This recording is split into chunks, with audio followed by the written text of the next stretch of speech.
Yo, what's happening, guys? Welcome to my first piece of kind of long form content on YouTube. We recently hit 5,000 followers on Instagram, so wow, absolutely amazing. Didn't expect the page to kind of blow up the way it has. I kind of only made the page to document my own progress, but here we are. I feel like I've got to make content now. But one of the most requested things I've had is one, long form content on YouTube. So it's the full in-depth tutorial type thing. So I'm going to attempt to do that today. You asked a lot how to do wings. So we're going to take this guy today, the Winged Prime, I believe he's called.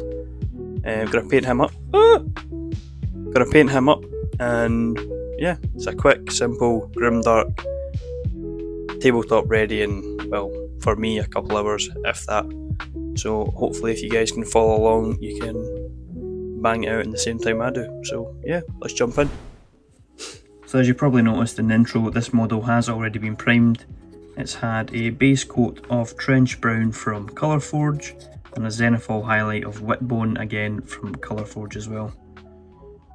On that note, this is all the colours we shall be using in the video. So I've tried to keep it simple, a small range. Again, these colours can be mixed out with something different, very similar. But essentially you want a red, a kind of brightish red, a dark red / purple, yellow. This is Wraithbone by Citadel. Again, I've used Wightbone on the model, so it's a kind of similar colour to that. The first shade we've got is Druchi Violet, and then the rest I believe are all contrast except the strong tone at the end from War Paints. But yeah, we want contrast, purple, black, orange, voluptuous pink. So yeah, take it as you wish. These can all be changed out, like I said. To get that real Grimdark effect, the strong tone really comes in handy. Again, this can be mixed out for kind of Agrak Surf Shade, but at the moment I'm preferring this guy. So first of all, we're going to use some Druchi Violet. I do like to thin this down with a little bit of water, a kind of 50-50 mix, I'd say. So yeah, we'll jump right into it. I'm going to take my orange brush, size number 3. This is great for base coating. And again, I'm just going to smother the model all over with this Druchi Violet. As we transfer this onto the kind of skin parts of the model, this should look roughly like this. You just want to make sure you're getting everywhere.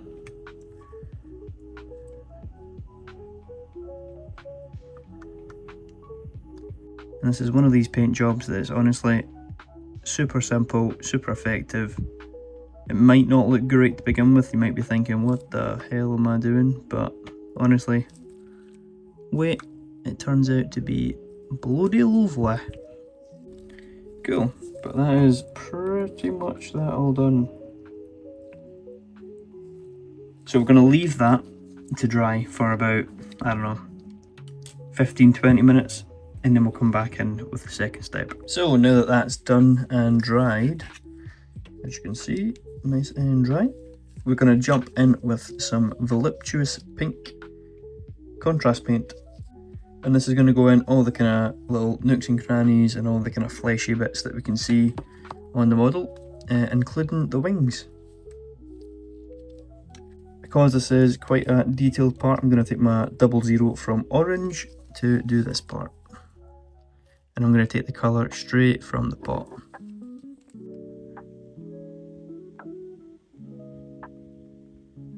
If anyone's got any tips on how to record painting, that would be greatly appreciated.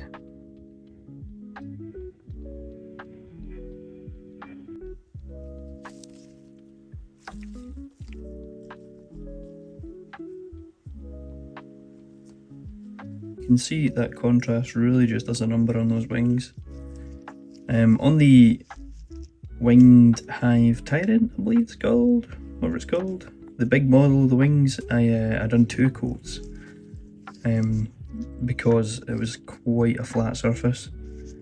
On this model, I might keep it to the 1 coat, I think it looks okay,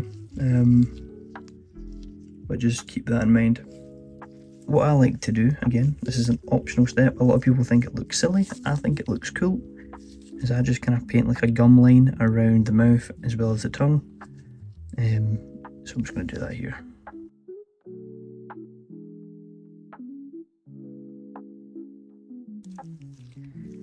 Again, completely optional here, but I also like to add, it's sometimes better to do when the Druchi Violet step was wet, but I like to add a little gradient, typically on the tail, just a little thing I like to do on my hive fleet.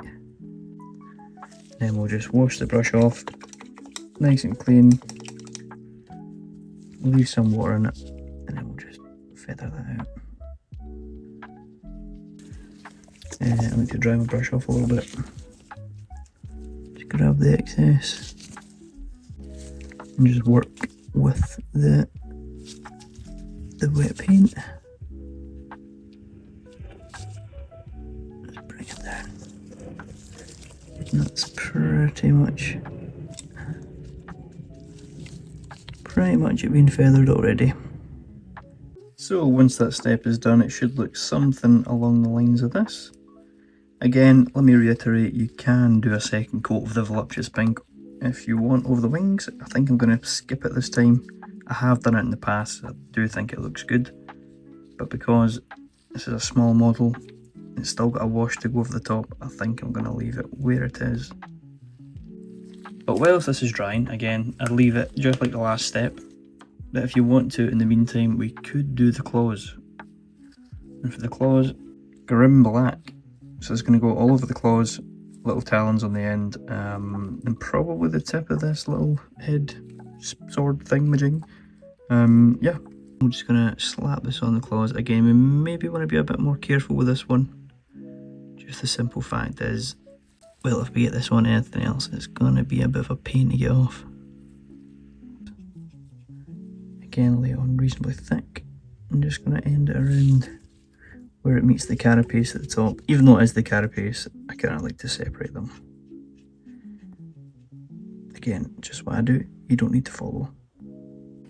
Now what I like to do is start the carapace, which in my case I like to do a kind of dark purple. You can go black, again, if you want to continue the same theme as the claws, or you can do a lighter purple. But what I like to do is I like to mix the Grim Black and the Purple Swarm speed paints from Army Painter, and this gives me a nice dark purple.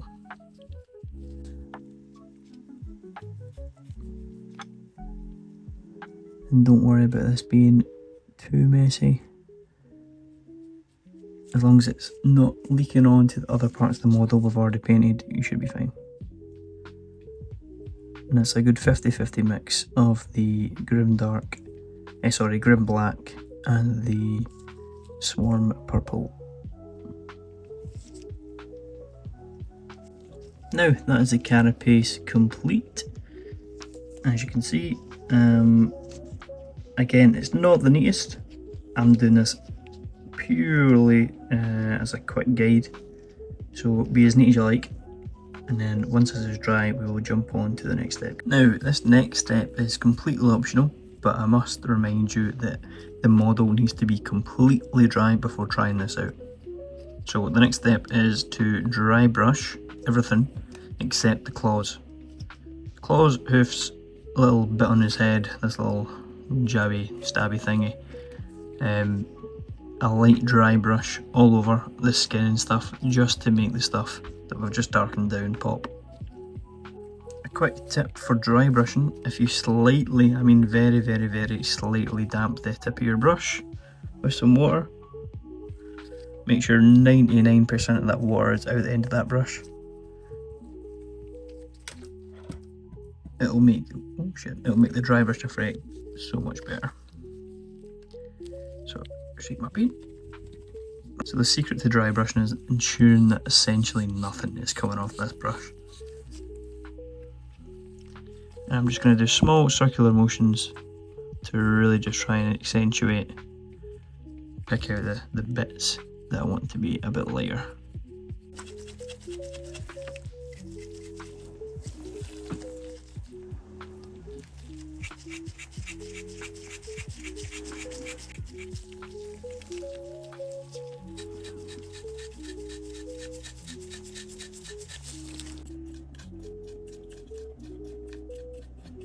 As you can see, I'm kind of just brushing the edges that are raised to try and give a defined line.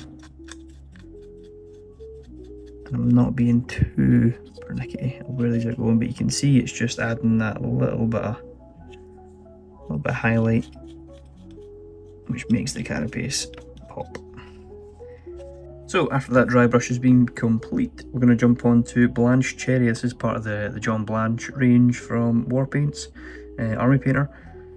And we're going to do another dry brush over the talons and claws, kind of working our way up to the back. And then for a final dry brush, we'll work up to a nice pure red, just kind of focusing towards the tips of the talons and claws. And we're just going to do a little dry brush all over these claws.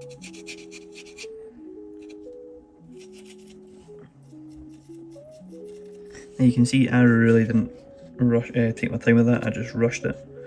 You can take as much time as you want doing that. Make sure it's neat. I'm just here for speed. And that's what we're doing. Now the final dry brush step is to grab the bright red or pure red, and you'll want to focus this really on the tips and edges of those talons that you've already dry brushed.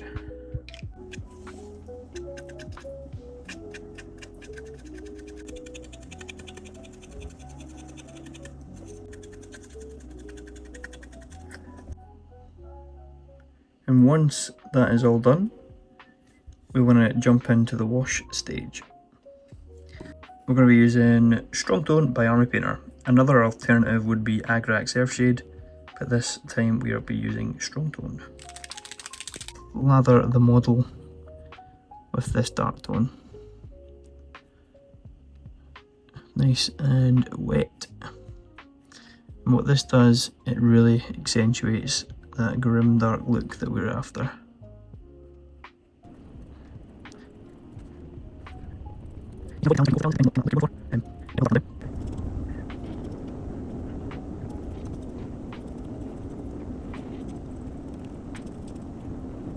So for the teeth, we will use some Wraithbone. The eyes' main colour will be this contrast Magmadroth Flame, and then a final highlight of Moonbeam Yellow.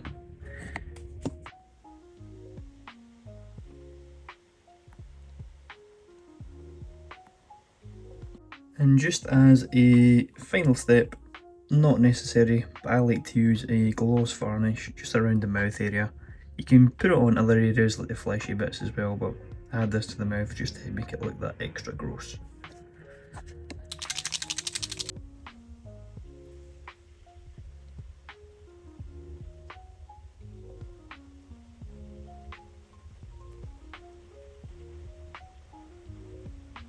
But yeah guys, that's us pretty much done. I have added a black room, and we'll look at some B-roll shots in a moment. Peace.